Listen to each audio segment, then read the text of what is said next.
ఇప్పుడు నేను మెడ్రాస్ వెళ్ళి సినిమా యాక్టర్ అవుతాను అనగానే నాన్నగారికి సినిమాల మీద మక్కువ ఉంది. ఆ ఎక్కడ లోకల్గా సినిమా షూటింగ్ జరుగుతుండగా ఆ ప్రొడ్యూసర్ తోటి ఉన్నప్పుడు నాన్న 1-2 వేషాల్లో చిన్న చిన్న వేషాలు మహా అయితే సెకండ్స్తో ఉంటుంది, 1 మినిట్ కూడా ఉండదేమో.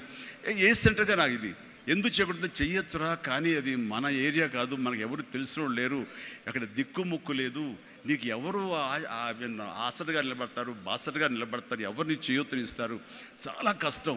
ఎక్కడో అన్నోన్ ఫీల్డ్కి వెళ్ళి నువ్వు రాణించగలవా, ఒంటరిగా వెళ్తున్నావు అని అంటే ఏదో గట్ ఫీలింగ్, నేను రాణిస్తాను అన్న నమ్మకం, నేను వస్తాను అన్న నమ్మకం. ఎందుకంటే ఏమనుకున్నా, ఏ బ్యాంక్ ఎంప్లాయీ అనుకున్నా, నాన్నగారిలాగా పోలీస్ డిపార్ట్మెంట్ అనుకున్నా, ఇంకోటి అనుకున్నా, నేవీ ఆఫీసర్ అనుకున్నా కిక్ ఇవ్వటం లేదు. అదే సినిమా యాక్టర్ అయితే యా అని అనిపించింది అని అప్పటి నుంచి సినిమా మీద దృష్టి పెట్టాలంటే నేను లింగులిట్టుకు ముందు వెళ్ళి 4 ఫోటోలు తీసుకుని ఆఫీసుకి వెళ్తే ఎవడో ఆదరించడు. నేను ఒక ఫిలిం ఇన్స్టిట్యూట్లో ట్రైనింగ్ అయ్యానండి, ఆమె ట్రైన్డ్ యాక్టర్ అని అంటే ఎంతో కొంత ఆదరణ ఉంటుంది. రాబో కూర్చొని చేసి టీ అని ఇస్తారేమో అనే ఉద్దేశంతో నేను ఫిలిం ఇన్స్టిట్యూట్లో జాయిన్ అయితే అక్కడ నేను అయ్యాను. ట్రైనింగ్ అయిన తర్వాత అక్కడి నుంచి ఏ ఒక్క రోజు కూడా రమ్మండి, ట్రైనింగ్ పూర్తి అవ్వకుండానే నన్ను నా టాలెంట్ని చూసి ఆయా ప్రొడ్యూసర్లు అప్పటికప్పుడు నాకు వేషాలు ఇవ్వడం మొదలుపెట్టారు.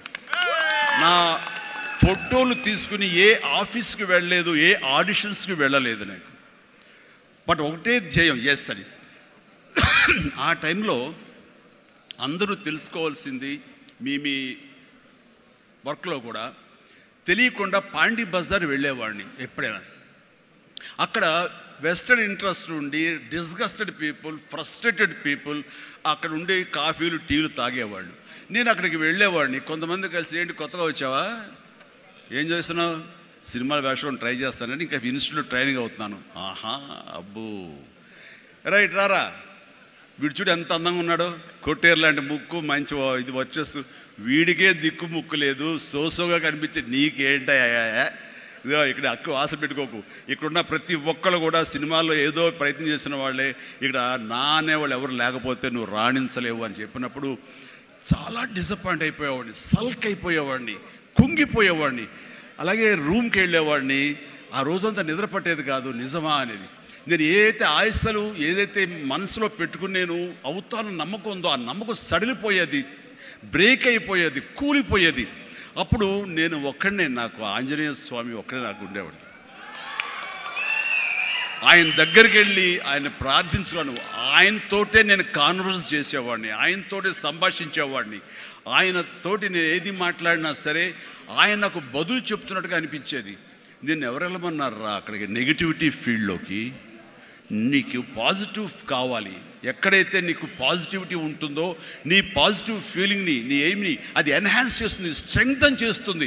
అక్కడికి వెళ్ళు, అది గట్టి పడేంత వరకు, నీకు అవకాశాలు వచ్చేంత వరకు, నువ్వు రాణించేంత వరకు నెగిటివిటీని అస్సలు దగ్గర తీసుకోకు, ఫ్రస్ట్రేటెడ్ పీపుల్స్ సమక్షంలో వెళ్ళకు, నీ మీద నమ్మకం పెట్టుకో అని ఆ భగవంతుడు నాకు చెప్పాడు. ఏ పర్సనాలిటీ డెవలప్మెంట్స్ కానీ, ఏ మన బిజినెస్ మేనేజ్మెంట్లో కానీ ఏ బుక్స్ నాకు ఏమీ తెలియదు, అది స్పెల్లింగ్ కూడా తెలియదు నాకు. ఆయన చెప్పినప్పుడు ఇంట్యూషన్, అది నా అంతరాత్మే నాకు ప్రబోధించిందా, లేకపోతే బయట నుంచి ఆ భగవంతుడే చెప్పాడా, అది నేను అది నిర్వచించను. కానీ ఎస్, ఇక మీద అటు వెళ్ళకూడదు అని అనుకున్నాను. ఎప్పుడు ఇంతవరకు మళ్ళీ ఆ నెగిటివిటీ వైపు, అలా ఫ్రస్ట్రేటెడ్ పీపుల్ ఎప్పుడు ఎంటర్టైన్ చేయలేదు నేను. ఆ నమ్మకమే నాకు నిజంగా నాలో బలమైంది. అంటే మీరు ఒక ఉదాహరణ చెప్తారు అందరికీ అర్థమయ్యేలాగా. మనం ఒక అద్భుతమైనటువంటి సౌధం, ఒక బిల్డింగ్ కట్టాలంటే స్లాబ్ వేస్తాం. ఆ స్లాబ్ వేసినప్పుడు ఆ ఒక్కరోజు వేసిన ఒక్కరోజు వర్షం పడకుండా ఉంటే బాగుండు, అది దాని నీరు తగలకుండా ఉంటే బాగుండు, అన్ని రకాల కేర్లు తీసుకుని వెదర్ రిపోర్ట్ కూడా తీసుకుని మనం స్లాబ్ వేస్తాం. ఆ స్లాబ్ వేసిన 24 అవర్స్ తర్వాత దాన్ని నీరు పడితే గనక లోపల మొత్తం అది పాడైపోతుంది. అలాంటి స్లాబ్ ఆ తర్వాత క్యూరింగ్ చేయడం కోసంగా అదే వాటర్ తోటి మనం క్యూర్ చేస్తాం మనం. అప్పుడు ఆ వాటర్ దాన్ని స్ట్రెంగ్తన్కి బలమేస్తుంది తప్ప అది కూలిపోవడానికో, అది ఇదే పాడైపోవడానికో దోహదపడదు. అంటే మనం మానసికంగా గట్టిపడినప్పుడు ఏ నెగిటివిటీ అయినా సరే మనల్ని ఏమీ చేయలేదు. అంటే ఇంకొక ఉదాహరణ చెప్పాల్సి వస్తే కనుక, ఒక పెరుగు తోడుకుంటున్నప్పుడు ఆ ప్రాసెస్లో ఒక చిన్న ఉప్పు బెళ్ళపడ్డా లేదు, ఒక నిమ్మకాయ రసం అందులో పడ్డా సరే మొత్తం విరిగిపోతుంది. అదే పెరుగు గట్టిపడిన తర్వాత దాంట్లో అదే నిమ్మకాయ అదే ఉప్పు వేస్తే ఆ రుచే వేరు. అందుకని మనం ఆ యొక్క ప్రాసెస్లో ఉన్నప్పుడు, అది సాధించాలనే మన పట్టుదలతో ఉన్నప్పుడు ఎలాంటి నెగిటివిటీ ఉండకూడదు. నీ మనసునే నమ్ముకోవాలి. నీ ఎయిమే నీకు మెయిన్. కళ్ళ గంతల కింద గుర్రంలాగా నీ ఎయిమ్ వైపు నువ్వు సాధించుకుంటూ దాన్ని ఏమైనా సరే నా వశం చేసుకోవాలన్న పట్టుదలతో వెళ్తూ ఉండాలి. వెళ్ళేవాడి కష్టాన్ని నమ్ముకోవాలి, పర్సివరెన్స్ నమ్ముకోవాలి, డెడికేషన్తో ఉండాలి. ఆ రకంగా నేను నిజం చెప్తున్నాను. నేను ఎప్పుడు ఎక్కడ ఏ చెడు అలవాట్లకు కానీ, ఎక్కడ ఏ వయసెస్ కానీ, వ్యసనాలు కానీ లోను కాకుండా ఆంజనేయ స్వామి అనేవాడు నా ధ్యేయం. నాకు సినిమాలో నెంబర్ 1 అవ్వాలన్నది ఒకటే ధ్యేయం. ఆ రకంగా ముందుకుంటూ వెళుతూ వస్తూ ఉండేవాడిని. ఈ లోపల అవమానాలు జరగకపోలేదు, ఎన్నో డిసప్పాయింట్మెంట్స్ జరగకపోలేదు. అయితే అప్పట్లో నాది బాగా గట్టిపడినటువంటి కాంక్రీట్ స్లాబ్, బాగా గట్టిపడినట్టు పెరుగులాగా అయ్యాను. కాబట్టి ఇవేమీ నాకు లేవు. వీటిని నాకు అనుకూలంగా మలుచుకున్నాను. ఒక గ్రద్ద పైకి ఎగురుతున్నప్పుడు తన స్వశక్తితోటి పైకి ఎదగదు. కొంతవరకు ఎగిరిన తర్వాత అక్కడ ఉండేటటువంటి గాలి పవనాలని అదును చూసుకుని వాటిలోకి ఎంటర్ అయ్యి ఆ యొక్క కరెంట్స్ తోటి అది ఇంకొంచెం హైట్కి వెళ్తుంది. అందుకని నాకున్న పరిస్థితులు నాకు అనుకూలంగా మార్చుకుని నేను పైకి వెళ్తూనే వచ్చాను తప్ప ఎప్పుడూ కిందకి పడలేదు. ఈ రోజుకి పడలేదు.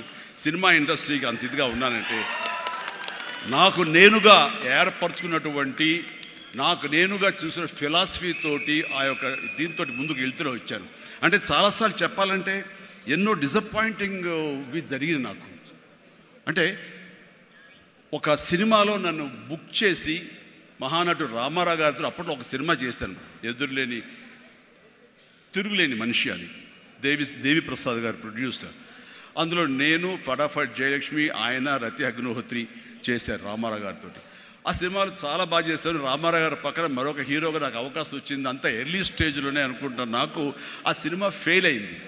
ఆ తర్వాత మళ్ళీ అదే రామారావు గారితో మళ్ళీ సినిమా చేసే అవకాశం వచ్చింది ఒక దిగ్దర్శకులతోటి. అయితే నాకు డేట్లు ఇచ్చారు, నా మెజర్మెంట్స్ తీసుకున్నారు, నేను వెయిట్ చేస్తాను.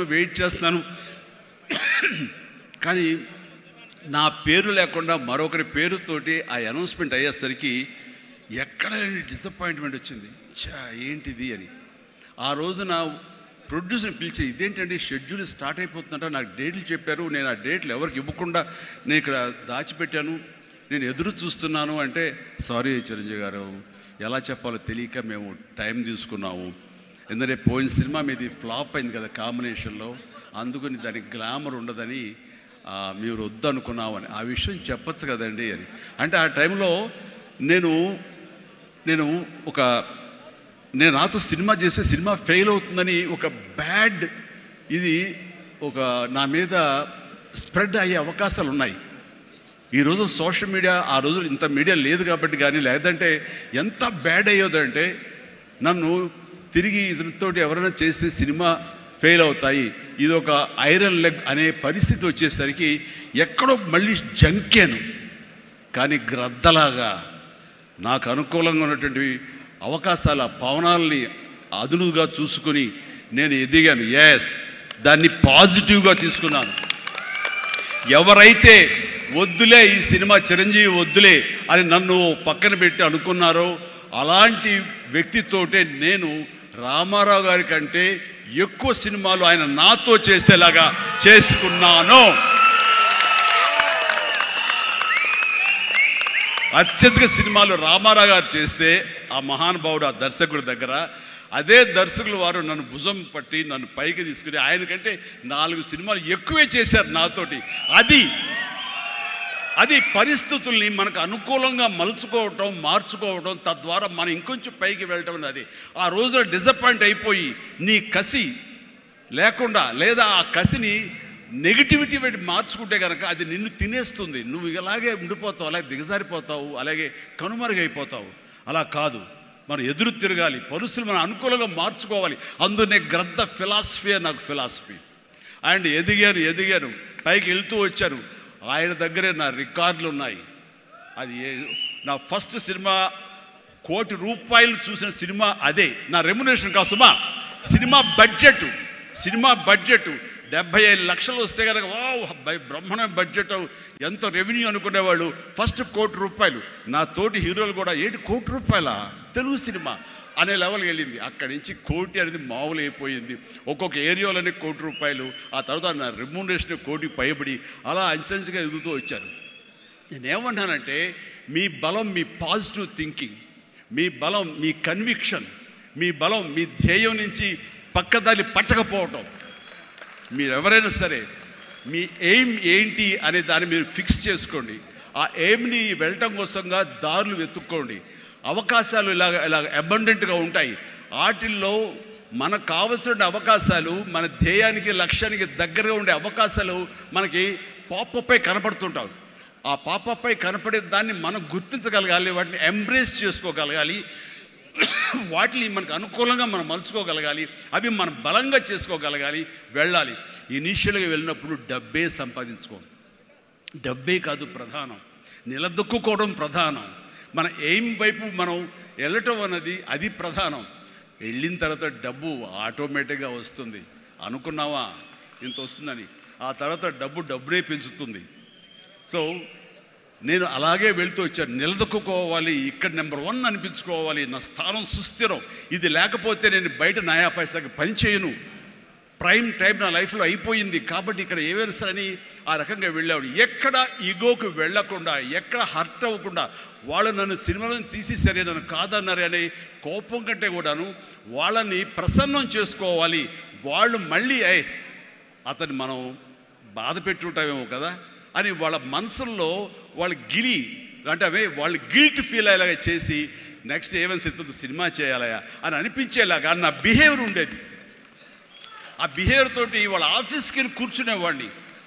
అంటే అక్కడ నాకు ఒక పౌరుషం లేదని కాదు, పరిస్థితి నాకు అనుకూలంగా మలుచుకోవడంలో నేను అది ఆ రకంగా కొంచెం తగ్గి వెళ్తాను. నేను తగ్గడం మూలంగా ఆ తర్వాత వచ్చే కరెంటు వేవ్స్ దాని మీద ఎక్కితే అదే తీసుకెళ్తాను పైకి. అది నమ్మిన వాడిని నేను.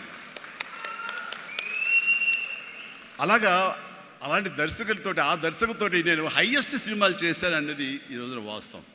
అలాగే ఇక్కడ సినిమా ఇండస్ట్రీలో నీ టాలెంట్ అనేది ఇనిషియల్ స్టేజ్లో సెకండరీ.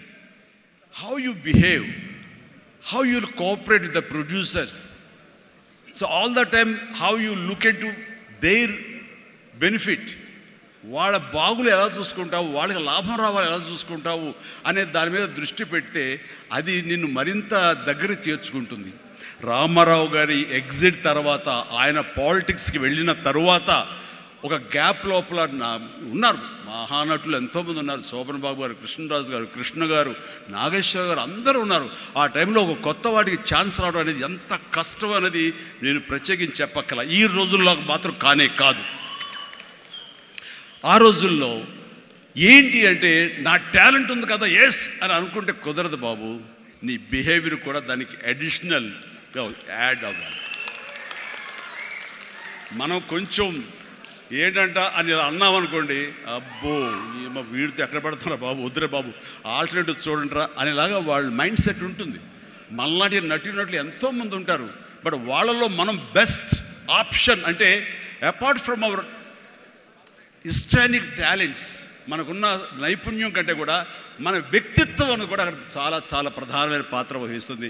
అలాంటి వ్యక్తిత్వాన్ని నమ్ముకుని వాళ్ళ ఆఫీసులకు వెళ్ళి కూర్చుని వాళ్ళతో సత్సంబంధాలు ఏర్పరచుకుని మీలో ఒకడిని అంటూ వాళ్ళకి ఆ నమ్మకం కలిగించి పెట్టి అలా ముందుకు వెళ్తుండేవాడిని.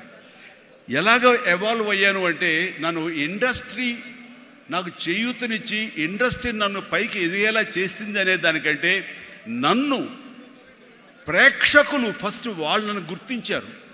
ఇండస్ట్రీ గుర్తించలేదు, ప్రేక్షకులు గుర్తించారు, ప్రేక్షకులు చేయూతనిచ్చారు. అందుకనే ప్రేక్షకుల పట్ల నాకు ఎప్పుడూ కృతజ్ఞత ఉంటుంది.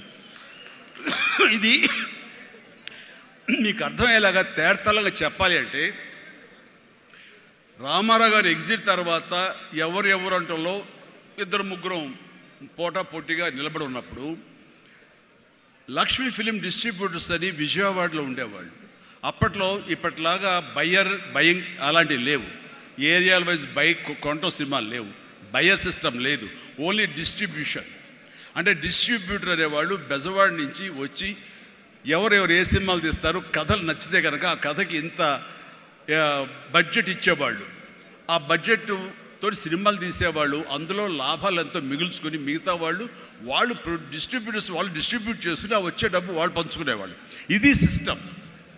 ఆ సమయంలో ఒక కథ చెప్పి మేము సో హీరోని మేము అనుకుంటున్నామని ఆ ప్రొడ్యూసర్స్ చెబితే, లింగమూర్తి గారని లక్ష్మీ ఫిలిమ్స్ సంబంధించినటువంటి వాళ్ళ CEO ఆయన